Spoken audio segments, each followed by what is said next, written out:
Vous êtes sur BioNews Télévision, la télévision autrement. Bonjour à tous et à toutes, très chers internautes. Balandi à BioNews TV. C'est bien moi, votre humble serviteur. D'abord, je rends grâce à l'Éternel qui nous a permis à ce que nous puissions tokutananga na zakoto na bino bozakoto na bolandanga na moment oyo. Vraiment, émission à l'élo, Nenga Yelingai Ezali, d'abord je me présente. Je réponds au nom de Kondi Ngoyi, Kondi, poste nom c'est Ngoyi, prénom c'est Elko. C'est mon prénom, on a joué à Nango, on a Elko. Et la plupart, Bamenga Mingi, Tonton Ngoyi, dans les quartiers, Bana, Bandeko, tout, Lango, Abenga Tonton Ngoyi. Je suis né d'une famille de 7, dont 5 filles et 2 garçons. Mon père s'appelle Kondi Emmanuel, Kondi Vungila Emmanuel, paix à son âme. Et ma maman s'appelle Manzanza Medi Nelly, Azanon en vie. Donc je suis 5e parmi les 7. Donc Mibale, la 3e et la 2e et la 3e, Bakoufa. Oui, j'ai fait mon école primaire à EP1 Lembano, dans Lemba Foire. Et après EP1 Lembano, je suis allé à Mbanzangou, au collège Sonankulu, pour aller étudier là-bas. Et je suis revenu, je suis allé au campus. Et après campus, quelques temps après, à la Kaka, papa n'est plus en vie, la CR Oazo qui charge à Jaïki Souté, donc j'ai levé normalement prendre le bâton de commande pour que na son famille, parce que je suis le premier garçon parmi les 2 autobotamans. Alors, na salamo makamobele. Le théâtre pour Nangaï ezalaki moyen moko ya refuge, parce que nga nalaka mingi na makambo bangulu, nakotami makambo ya football. Et na moi moko boye tant bandako luka bato bangulu tout ça ndé na yaka ko s'infiltrer na théâtre. Alors infiltration dans le théâtre c'est en 2008. Na 2008 tant on a ko s'infiltrer et ça on a volonté na ngate parce que na ndoko luka na sala nini ndenge na ki na makambo na football na TKP équipe na ngai tout ça. En 2008, notre sœur Milo, la présidente du groupe Amigo, a sollicité pour que na aidé, juste na aidé dans un film où Yakumaki Nengana Sungaye, ça parlait d'un joueur aye alubino na Sungaye le quoi na président équipe na maka le quoi manager tout et après j'ai refusé tina ki kondima lokola tinda pe bato bele ba bondelanga na ki kondima et na kondima wana changer un rôle apesi un rôle mususu o ezali ko tusu ya manager te apesi un rôle on a accompagner l'histoire. Alors ndé ko sala jumsu na fandi na ebeka na sele loko wana producteur Alpha Bokole que je salue, c'est un ami, c'est un frère à moi. Ayaki asala film na titre na Ikia. Moi je ne savais même pas na mutu na ngai te no sala makambo wana ndé bakeno ko tsanga na kati ya casting ya film wana et c'était comme ça que ndé na banaki musa na théâtre j'avais abandonné même le ngulu na ndo sala ngopenda penda so mingité et c'est comme ça que non on a embrassé qui vie à théâtre et donc voilà donc c'est un peu ça je suis père d'une fille je crois que ma fille Boyebi est très bien, na émission, na le mingi et puis na bio awa, bio TV, donc à l'écart déjà pour mon aïe, donc voilà, c'est un peu ça biographie nanga yangwana. Oui, to côté c'est qu'on a série à question na biso au BioNews Télévision et bongisa kito elengela kina lingala to le barango et question na boso na moni quand avez-vous voulu commencer à être comédien? Je crois la biographie nanga na meka pe ko simba mo morceau wana, j'ai parlé comment est-ce que nakomaki artiste ezalaki vraiment na volonté na ngai te ezalaki basengaki nga et yango esalaki que nakoma comédien comme on dit l'appétit vient manger ou soit en forgeant qu'on devient forgeron. Donc c'est comme ça que nde esalaki nakoma nani artiste comédien ezalaki par ricochet nde tobenga yango par ricochet nde esalaki nakoma nani comédien. Donc eyaki ka boui na premier taki yango te. Et la deuxième question, je vois, quelle a été la réaction de vos parents quand vous leur avez annoncé? Ouais, vraiment, pour Nangaï, la plupart des gens, il y avait des camps. Quand Moussou Tubalingaki, quand Moussou Tubalingaki. Mais quand même, qu'on dénigre par rapport à N'engena côté na kati monde de théâtre. Il y avait des gens au bandor au croire bandor le bas tout sauf le théâtre parce que la manière dont on y bio donc on dit maté que yo comme ça le théâtre. Alors il s'est fait que Bamsouba qui pour Bamsouba qui contre mais Natala qui beaucoup plus le pour que le contre était na se fixa qui na baki na sala musala oyo parce qu'il y a toute une institution et en batu batanga ango. Donc, les gens musala bazo baté, les gens musala batamayel. Et c'est comme ça, né na kendaki lelo ba comment ko applaudir. Lelo et comment fierté à famille, famille nanga.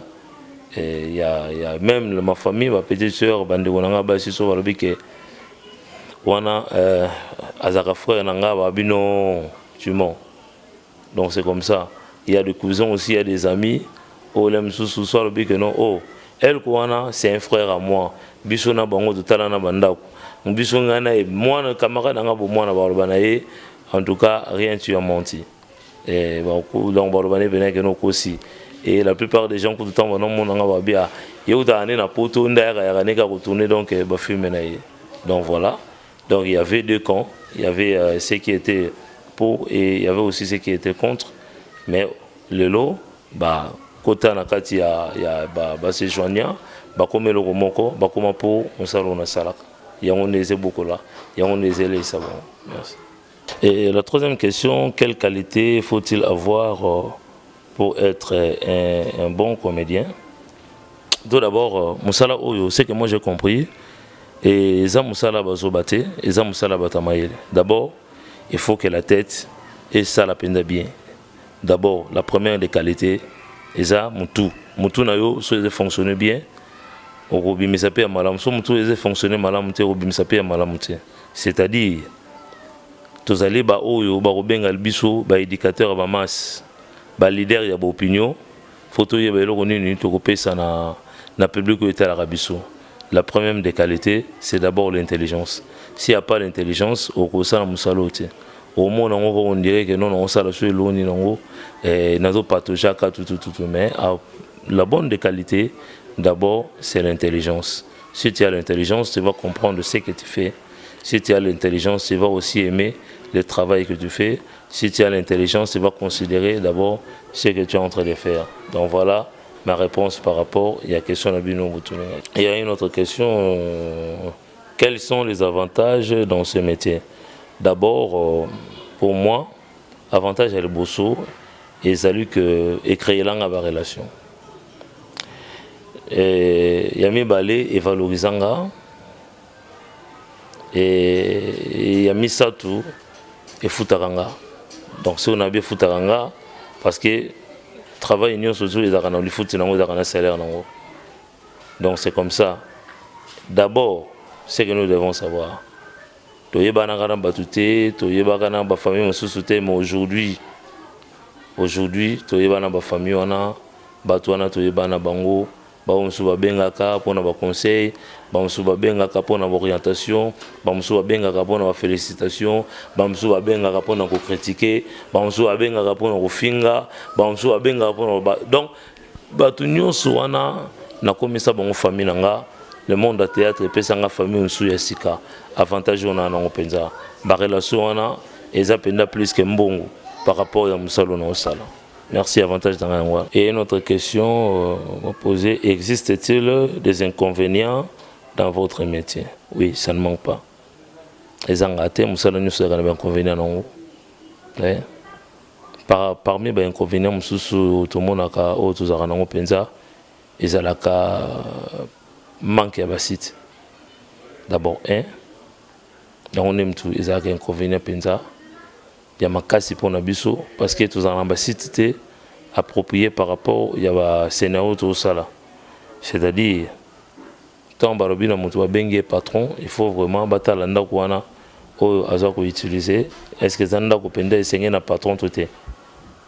Mais le mal année que beaucoup ils s'engagent dans comment mener au mutupenda à prester penda bien au mona baboyi moi ba pesa biso ezati l'inconvénient ngwana pas matériel penda ou tout le cas penda pour que tout ça la musala némo ya bien en tout cas tout ça na ngote hein ba inconvénient ils ont moins mingi ba moyen de transport yango il y a des fois on a beaucoup mis ça ba doit beaucoup mis ça ba nigérien ba Ghanéen, ba Tanzanien, tout ça. Bango, ba hôtel, ba moyen, mais biso ba moyen penza, eza pena mingité. C'est ce que nous déplorons vraiment. Les inconvénients sont nombreuses, mais parmi on a tangi, on est ça la penza biso moi en kokoso na musalo tout ça la penza makasi. Et il y a une autre question, est-ce que les métiers de comédien sont bien payés, la rémunération? Je pourrais dire ceci, mes fans, dans un pays où ils sont bien organisés, je le répète encore, dans un pays où ils sont bien organisés, bah valoriser ka musala oyo ya ba artiste comédien, ba yebi valeur ya batuana na mboka. Ce tolobi pas na biso awa aujourd'hui chez nous. Ça ne paye pas. Et faut arrêter. Il y a toujours remarqué, les artistes, c'est pas pauvres, les artistes comédiens, même quand tu décoration à Pam, pour décorer à ta, c'est tout un problème. Maman Owasso, n'a cité en passant, elle pour la première dame au Bassala Théâtre. Et après, maman n'est pas là. Mais aujourd'hui, ma condition maman na bazana ngolelo maman wa sokufi senga ba démarches za les belé bokendo lo bena batu keno qualité ya mutu wana kufi valeur ya mutu wana kufi za nini il faut bon honorer azala zo ko matanga na yo ndako mériter ba honneur o ba pesa ki wana za ki na yango te et abanda ko mériter ba honneur donc yango monisu na répéter na ba pays où ils allaient très sérieux biso domaine à biso bakoki jamais ko négliger biso ndenge RDC mboko na biso négliger biso. Et une autre question ici, pourriez-vous changer de travail un jour? Mais métier art dramatique na ba neto benga en théâtre et dans le métier libéral association na misale belé association na misale belé on a des gens qui travaillent aussi tant aux nani bavé balé mondial azalaka enseignant dans le collège Boboto. Il y a beaucoup de gens au Naïebi dans le monde art basalam salam sousou et ça métier moi ils libéral, c'est-à-dire que tu peux faire autre chose mais le ko na musalo les passion donc au sangisa on peut na musala c'est fort possible donc c'est-à-dire quoi nako tikalaka na oyo mais n'a changé peu nazo sala peu domaine msous. Voilà ça. Est-ce qu'il y a une question? Est-ce qu'il y a un rôle que tu rêves de faire un jour? Oui. Rêve y a rôle wana. Moi tel que je suis là dans la idole il y avait Kwedi. Ben incarnation est mingi. Mais ce que souci dans les alakana sala ndingari. Rôle ka ya ndingari. Na lo bakana tona ita bandingari. Le rôle avec Kwedi a idole on a mutonga na sepela na ye. Image nanga miroir nanga théâtre yewana. Donc je préfère un jour na banusa la pe Rolanding Ngari. Donc voilà, ce n'est que ça. Est-ce que c'est un métier compliqué? Oui, pourquoi pas. Nous allons sera facilité. Il y a ça n'a pas nous allons sera norme non. il faut remplir makambo belé. En fait, bamso mon en complication té, bamso ba yaka ka ba bi théâtre, c'est le fait de parler. C'est le fait seulement na yé na lobi wa non. Na ba scène mususu, eza scène mutu wa ko loba, moza wana tu es silencieux, aux autres travailler dans l'expression. Il y a beaucoup. Bakoka ngote babiloko wana expression faciale, expression corporelle, bamso bakoka ngote. Mais au monde en a théâtre leki. Et c'est fait pas seulement il y a koloba non. Rose alana boza 2 ou 3 na scène, bozo solo là. Mais yo caméra ko yo kaka que ba moni on a expression. Le silence c'est une action théâtre parce que ça parle beaucoup plus que le mot. Donc voilà. Donc il y a des complications.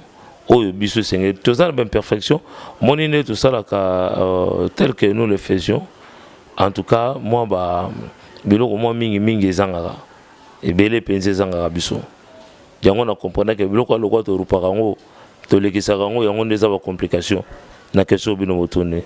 Donc musala nyo sera facilité, musala nyo surtout méritaka penda oyeba yango. Soko oyeba yango te, ça va te compliquer la vie. Merci. Et il y a une autre question qu'on a posée ici. Avez-vous déjà fait des mauvaises rencontres dans ce métier? Non, jusqu'à là non. En tout cas, jusqu'à là non. Je vais répondre directement jusqu'à là. Dans cette rencontre, ma bête. Nazanga bien abattu, Nazaga même les fans, tout. Donc, non, on a ma bête. C'est ça. Quand il y a eu le bel rencontre que j'ai fait dans ce métier, c'est-à-dire c'était le jour où nous avons joué film, il y a notre père, il y a le producteur Icon Alpha Bokole. Nous avons na scène, nous avons na président Lombe. Na scène nakutana na batu na tala ba maman zita ba mbata siala. Vraiment c'était pour la toute première fois na ça la rencontre là. Voici là ba Ursule et dans cette rencontre lorsque j'ai fini de parler pour appeler la parole, lorsque j'ai fini de parler et j'avais mis tout le monde d'accord. J'avais mis tout le monde d'accord. Dans mon dernier surtout après ça qui de façon intervention nanga ndenge na lobela ki ndenge na kendela ki nango ndenge na chuta ki nango et je sais ba grand ba félicitera toujours batu. Lorsque j'ai fini le président Lombe m'a applaudi à Robinanga. Si on avait appelé d'autres personnes pour incarner le rôle donc on a série à makambo belé mais en tout cas félicitations parce que ce que tu as fait, en tout cas, ça me bien. Donc voilà la belle rencontre.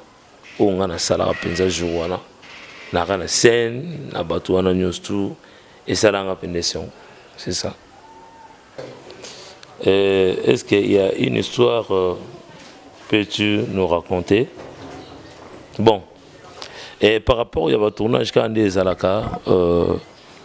Par rapport au tournage des Alaka, c'est mon petit vu de loin. Des autres années, il y a un tombola mingi. Mon aïe, c'est quoi yon do fan de bozo kansanine. Donc yonde mukonzi na biso nyonso tout ozela yo yozo bima okabola biso mamo. Mais vieux, nzoto ze bongo na parlement. Talo zo ke notika na bato muso bato la bakaza ke ze sepelisa bango et ze sepelisa ko bato na mukilité. Mais yo zo nzoto ngo yo kotika na théâtre. Vieux, tika biso na musala na biso. Kende ko rejoindre ba vieux Kengo, kende ko rejoindre ba Jean-Claude Mvwemba, kende ko rejoindre ba Obemi Naku, kende ko rejoindre ba ningano baza kuna biso za maninga na oti. Donc c'est une histoire où ceux qui n'ont côté la vidéo la plupart des cas, il y avait un jour, tu fais na matanga papa Baptiste Kufaka. La nuit là, ce qu'on a fait dans la kimia, dans l'homme et la maille. Ce qu'on a fait dans la kimia, on va remettre ma solo, tout. Aïe, afin de gars, telling à bien.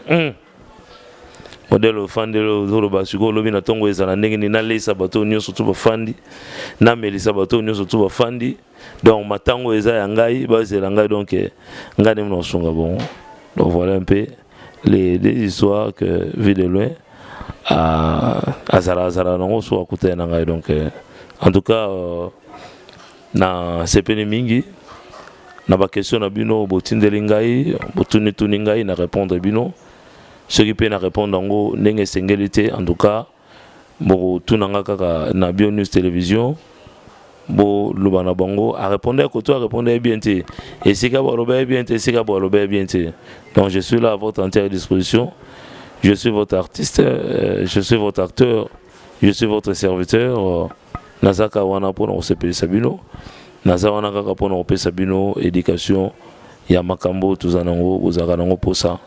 En tout cas, merci beaucoup. Nazan et l'homme sont au la binote. Merci. Merci. Nakome na temps ya ba nakope sambote na bandeko na ngai o basute na ngai Pierrette Moussa na Lina Mavinga na pesi bino mbote belé na Belgique esika buza mbote na ngai lisusu na Alexis Mantilwa sax père double na pesi mbote tout na Belgique na pesi mbote na Belgique aussi na Willy Mbengi Yabao Menia donc Willy Mbengi bambote ya trop na pesi mbote nanga na France petit nanga propre petit nanga ya kati Aimé Chindela mobali ya Jenny Basinga sa microbe zo sikanini na pesi mbote et pas ya mon neveu Semka c'est-à-dire Cristobal Mandangu Kiwala moi si mobali ya Winnie Bongo na Belgique et na France plutôt na pesi bino mbota trop et je m'en vais encore au pesa mbote nanga et pas ya Arkeli Koumassé Photo Shalom bamboto na ya trop mutu na oyeyo tozaka tozobunda na kati ya bulango inchallah toyebi que non avec Dieu nous ferons des exploits ya kobanga ezate na pesi mbote et pas ya maman Natalia bambote eza ebele pa na yo na ke kopesa mbote na ngai et pas ya boss parmi les boss il y a des boss parmi les boss il y a un boss parmi batamite mamalam il y a toujours un homme mutema malam. Lui, c'est le sauveur de l'humanité, de Tozo Bengaye. Lui, Tozo Bengaye, le pacificateur. Boss Carlos Osvaldo, il y a Dieno Kamba. Boss Carlos Osvaldo, Montoazo Salake, Batoubazo Misala, Nanzela Naye, avec entreprise Naya Construction, Carlos Bâtiment.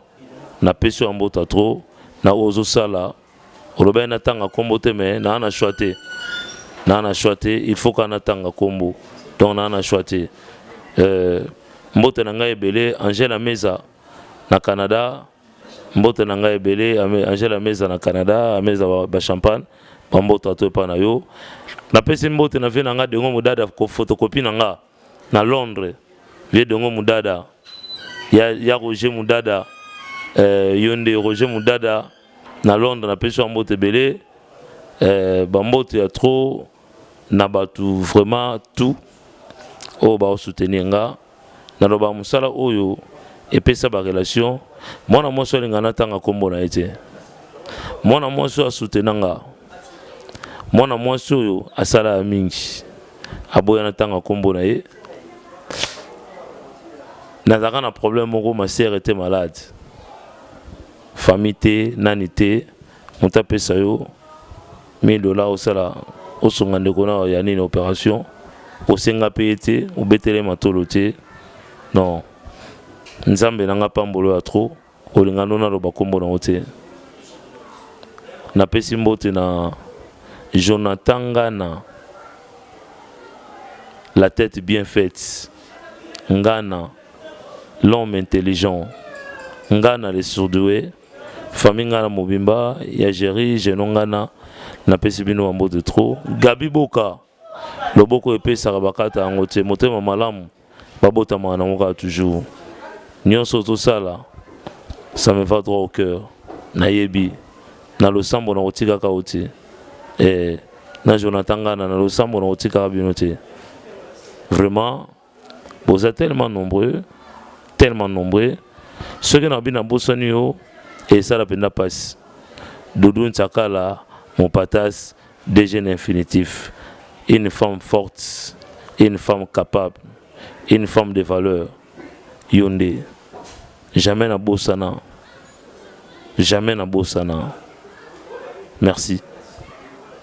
Vous êtes sur BioNews Télévision, la télévision autrement.